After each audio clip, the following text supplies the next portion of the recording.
Hello and welcome to wjlive, powered by the Western Journal. I'm Joey Chester, manager of publishing operations at the Western Journal, and I'm joined by Michael Austin, our great supervising reporter here at the Western Journal. And we have a very exciting show for you guys today. We're going to cover a really nice range of topics, starting with the latest updates to the Elon Musk Twitter saga. And maybe Musk is showing some signs that he's waking up a little bit. Yeah. And from there, we're going to talk about how Elon Musk and America's favorite governor, Ron DeSantis, are going to team up to fight the big tech giant that is Twitter. And from there, we will also talk about Ron DeSantis more and something great that happened today. But I'm not going to tell you what yet, because you need to stay tuned to the last part, but you will be very happy with it. No, this episode is going over the two most powerful, kind of influential figures that are kind of driving the conservative movement at this point. And, Musk, not necessarily a staunch, outspoken, big-time conservative, but nevertheless, he's pushing our principles forward. Yeah, absolutely. I mean, Musk has almost become kind of a cultural icon in America. Like, he is a cultural figure, and he also happens to be the richest man in the world. So doesn't hurt. Yep.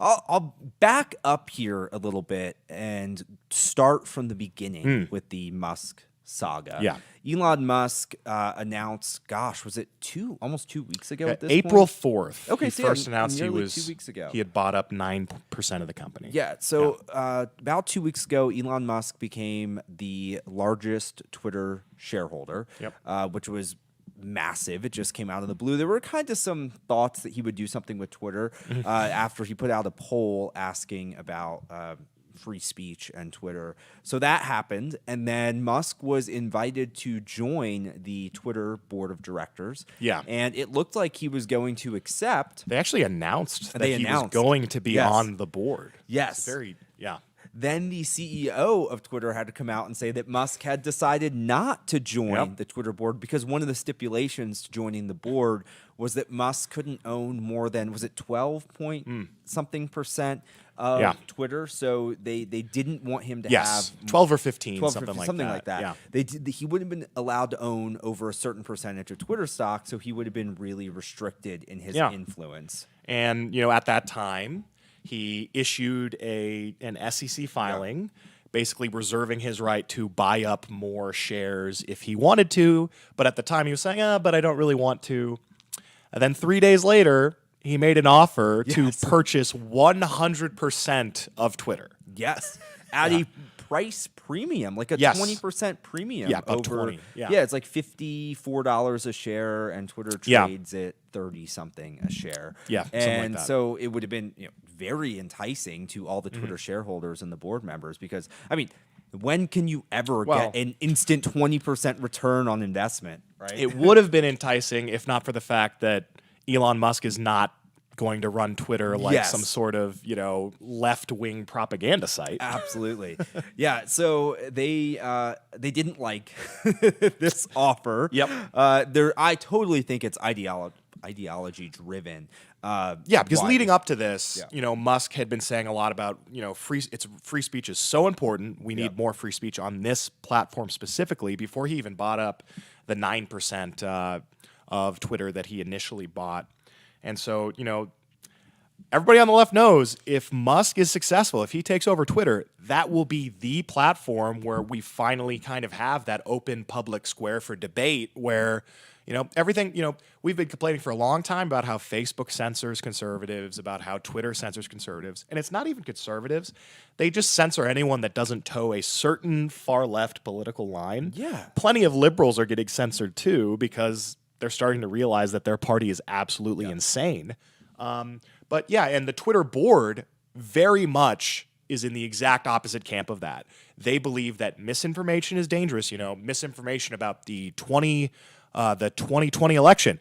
Now, if you have misinformation about the 2016 election, about Russia stealing it, that's totally cool to be on all platforms, on YouTube, on Twitter. But no, 2020, if it's Republicans making the claim, then we got to censor it. And well, and also Twitter directly helped influence the results of the 2020 election by hiding the Hunter Biden laptop story, which has obviously been confirmed by all, even establishment media outlets at this point as true. And also, I think part of the reason the Twitter board is panicking is there's potential that Musk exposes the Twitter algorithm and how they censor things. Yes. And that would be devastating to Twitter. That, and then the one last thing is that he announced that he would be, if he takes over, the Twitter's board's salary will go from something like $3 million. I don't remember what the total. They make a combined $3 million. They make a combined $3 million. It'll go from that to a whopping $0. $0, which I think is great, because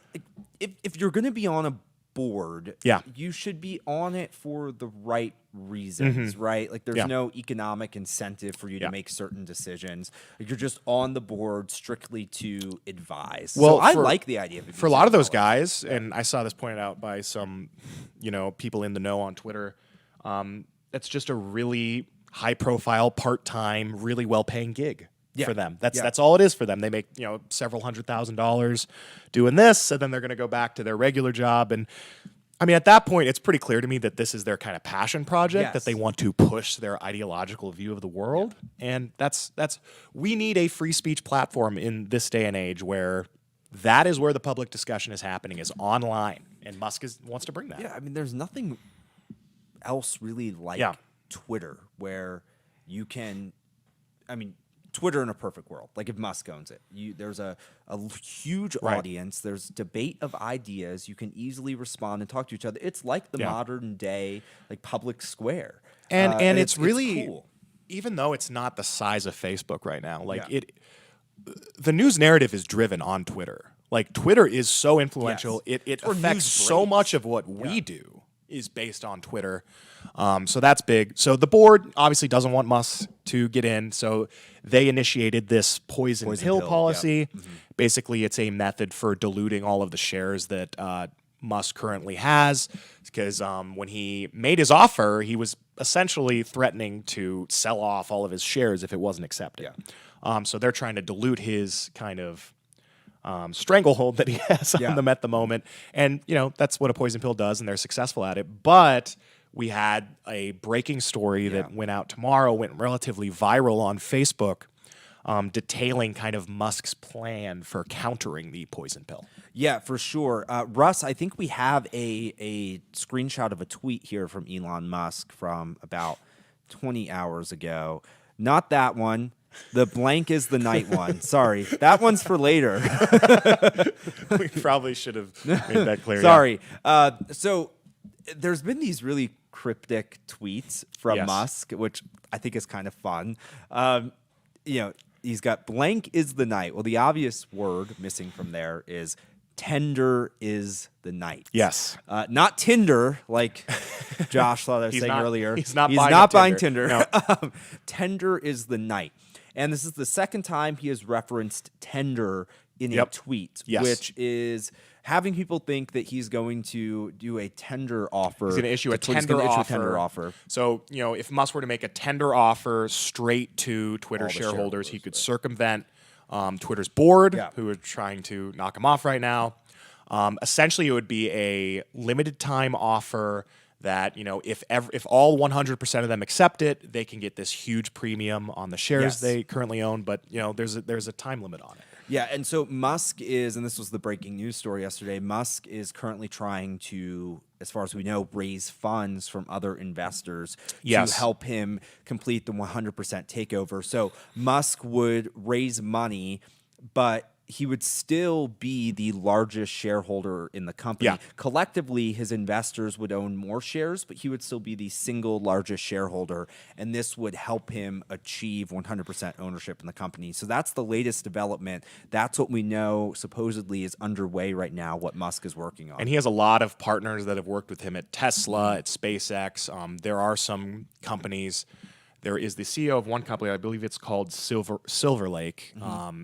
He serves on the board at Twitter, and it's being rumored that maybe he's kind of the inside man that's working with, that may be working with Musk, may team up with him to help buy up all of those shares. So it's really cool. There's some good signs of things happening, and one thing I want to touch on is this idea that maybe Elon Musk is waking up and becoming a bit more conservative. Now, I've never thought Elon Musk is like a raging leftist or anything like that. It's clear that he's not, because he's fighting for free speech and they don't believe in that.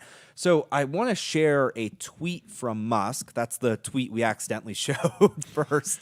That might give some insight into what's going on in his mind right now. So yesterday, it came out that Netflix lost 200,000 subscribers in the first quarter of 2022 and may lose 2 million subscribers by the end of the year. The stock tanked 20-some% yesterday. Today, it's down 30-some%.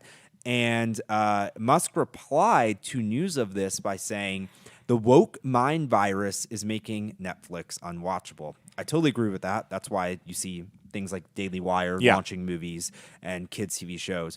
And then someone replied and said, "Woke mind virus is the biggest threat to civilization." And we don't have the tweet, but Elon Musk replied to that and said, yes. And the woke mind virus, he said yes. I mean, he agrees that the woke mind virus is the biggest threat to civilization.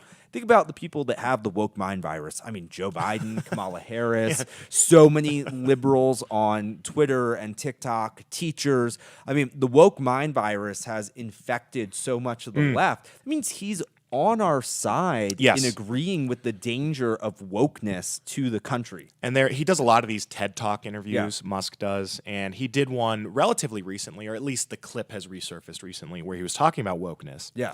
And he said that it's sort of a shield that mean people use so that they can, they can target, harass, they can be horrible people under the cloak of virtue. Yeah. That's essentially what he said, and that's exactly what it is.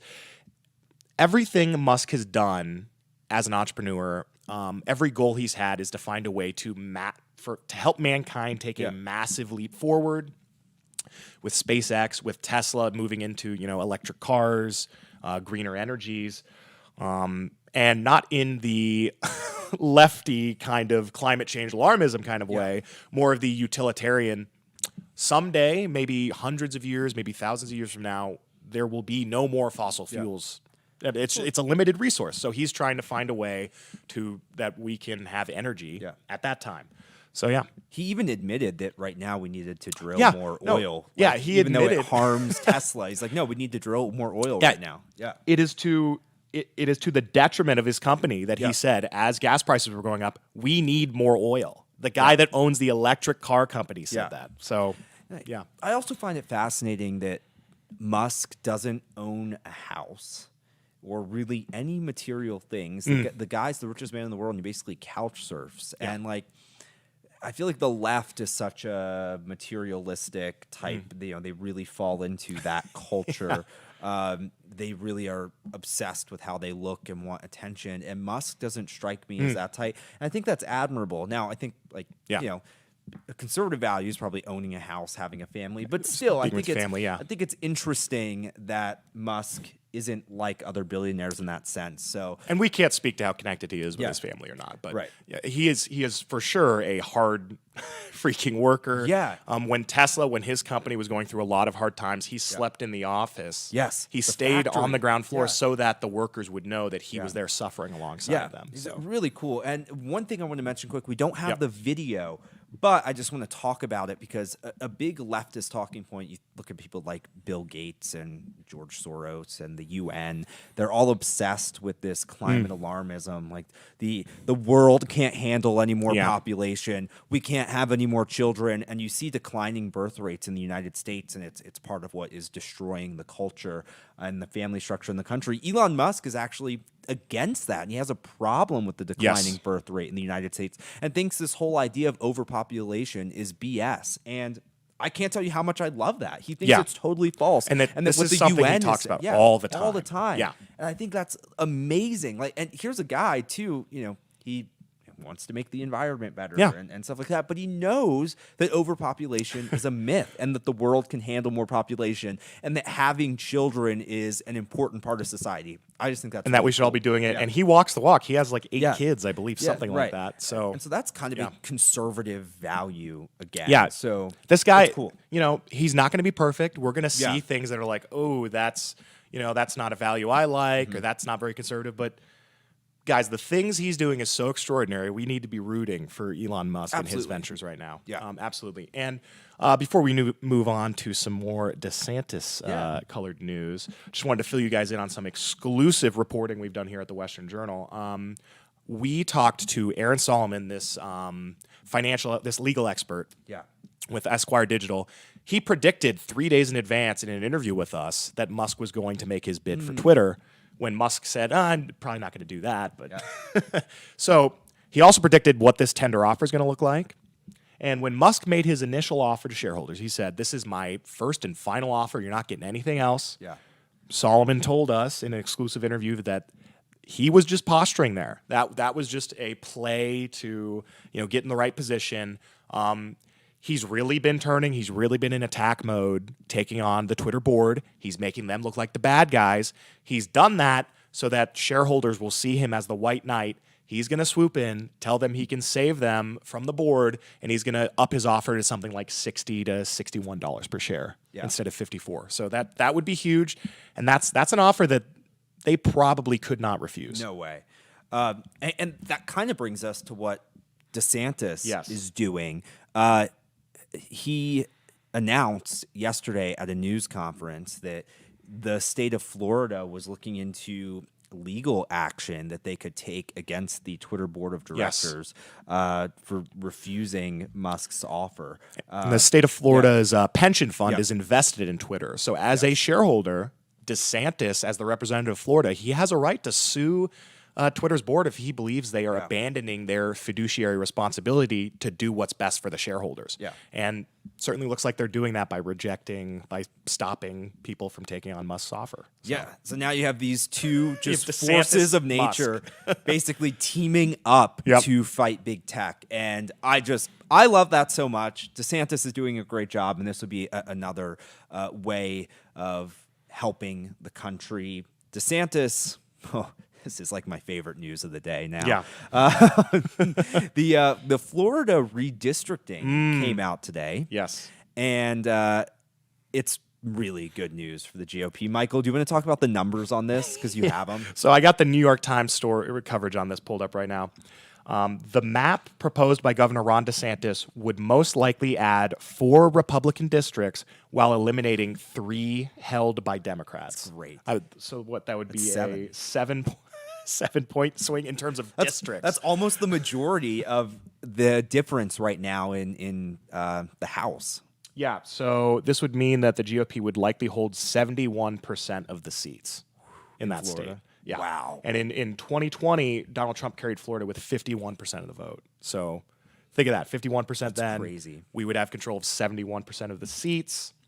Then what else this redistricting does is it takes away these special rights that Disney has had. And, DeSantis has been butting heads with Disney over just their blatant woke propaganda, trying to indoctrinate kids with all this LGBT stuff, trying to indoctrinate them with all this critical race theory stuff. So in Florida, Disney's had a really good deal set up with the state where basically they have a self-governed district. Sure. That gives them certain tax benefits and so on. But the redistricting could lead to the dissolving of that district, and essentially, that would cost Disney so much money. Nobody knows the exact figures at this time, but it's not looking good for Disney. Yeah. It's looking great for DeSantis in Florida and Republicans. I think it's great that we are finally seeing people like Ron DeSantis stand up to woke companies. And companies that indoctrinate kids. Like, for so long, these large corporations have just been able to do what they want to do freely without any consequences. And now you see Twitter facing consequences from Elon Musk and Ron DeSantis. And now you see Disney facing consequences for what they're doing to our kids from Ron DeSantis. And I love that so much, because these companies cannot get away with what they do. For too long, they've just been, they're corporations. Yeah. They just kind of get away with whatever they want. And so I love that that's changing. Well, look, we have had so much of a struggle the past maybe 5 years to a decade, gaining momentum kind of in the conservative movement. progressives were just sweeping through all of our cultural institutions. It seemed like they were winning. And then they just went a little bit too far, and they started putting their hands on, classrooms, children. They got parents involved. They turned us into, and we've always been the pro-parent party, absolutely. the pro-family party, but they overtly turned us into, hey, if you want to raise your kids, you better be a Republican. Yeah. So, yeah, it's great. And I want to go back to the redistricting. Yes, if you don't mind. Oh, for sure. And just how big this is, and I love Florida as almost like a case study of what can happen when the GOP really fights, when conservatives fight. Because if you guys go back to pre-2016, Florida was a pretty blue state, and now it's like a solid red state. I think for the first time in Florida history, Republicans now outnumber the number of Democrats registered to vote. Yep, state. That's absolutely true. And so, I mean, think about that. So Trump won in 2016 and 2020 while fighting an advantage of voter registration for Democrats. But now we have the opposite of that. And now we see this congressional redistricting. Like Florida is now like a solid red state. And it shows you that strong leadership is what wins people over. It's not being in the middle. It's not being a moderate that gets people engaged and to vote. Like, I'm so sick of weak conservatives, weak Republicans that want to take this middle road because that's what they think will get them more voters. No. It's being strong like Ron DeSantis. That's how you win people over. That's how you fight. And it's amazing to see. Well, really where DeSantis has made these grounds, and this is all DeSantis. He has done all of this. For so long, Republicans, the argument was, well, we don't want to go down in the dirt with Democrats. So what's our message going to be? Well, their message is we're fighting racism, we're fighting for civil rights. Our message is we're going to lower your taxes. Love the idea of that. Right. Love lowering taxes. Horrible counter message to we're going to be the civil rights movement. But if they say they're going to be the civil rights movement and we say we're going to be the pro-family, pro-children's rights, student rights, parent rights movement, that is the perfect counter. I can't think of a better counter. And DeSantis has led that charge. We saw that work in Virginia. We're seeing it work in Florida. Man, in November this year, if all Republicans take that stance, things are going to start to get a little crazy. Yeah, I mean, just be a blowout in November. I mean, I've been saying this for a while. I say this in the office all the time. You could have the lowest taxes in the world, making lots of money. Yeah. But if the left and the government, the state is controlling your kids and everything else is horrible, the culture is run by a bunch of degenerates.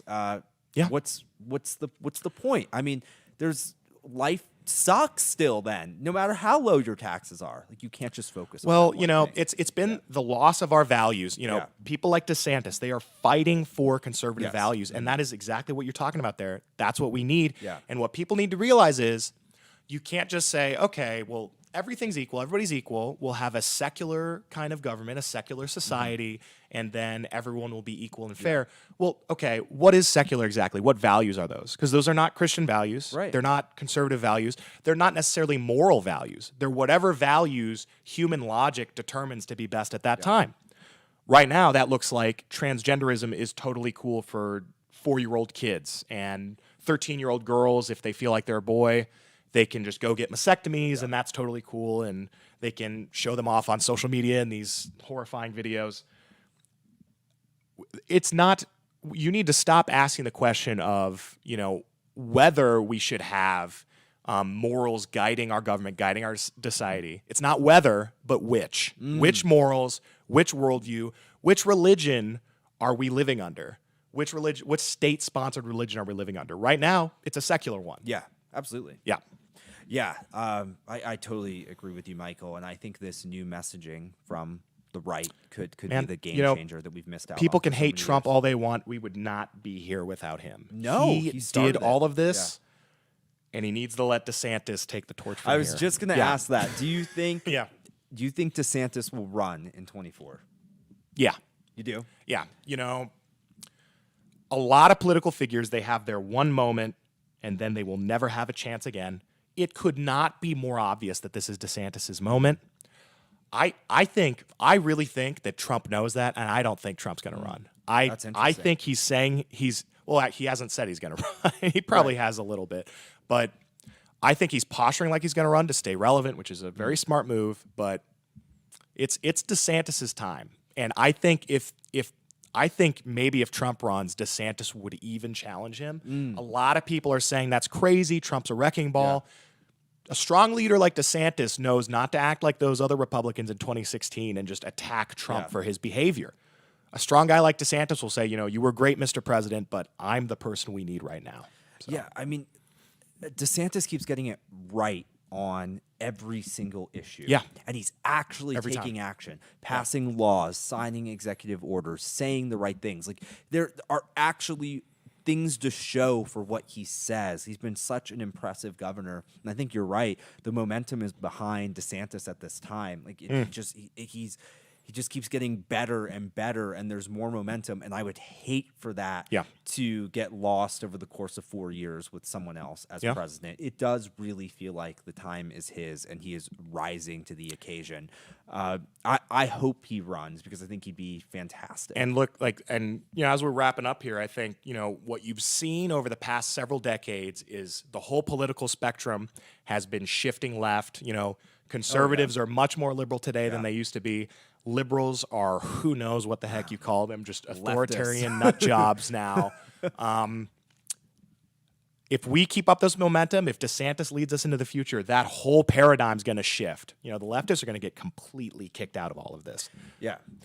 I've been talking. I think we may actually be in a situation where we see a shift in political ideology for the first time in a lot of years, where it actually moves over to the right, because I don't think, I think the left has exposed themselves, and I think there's so many people. There's probably a lot of people that regret how they voted in 2020, and I think it's to take the left a long time to repair the damage that they have done, if they even can. Yeah. I think we're going to see amazing. And with guys like Musk and DeSantis leading the charge, there's no way they can stop this momentum.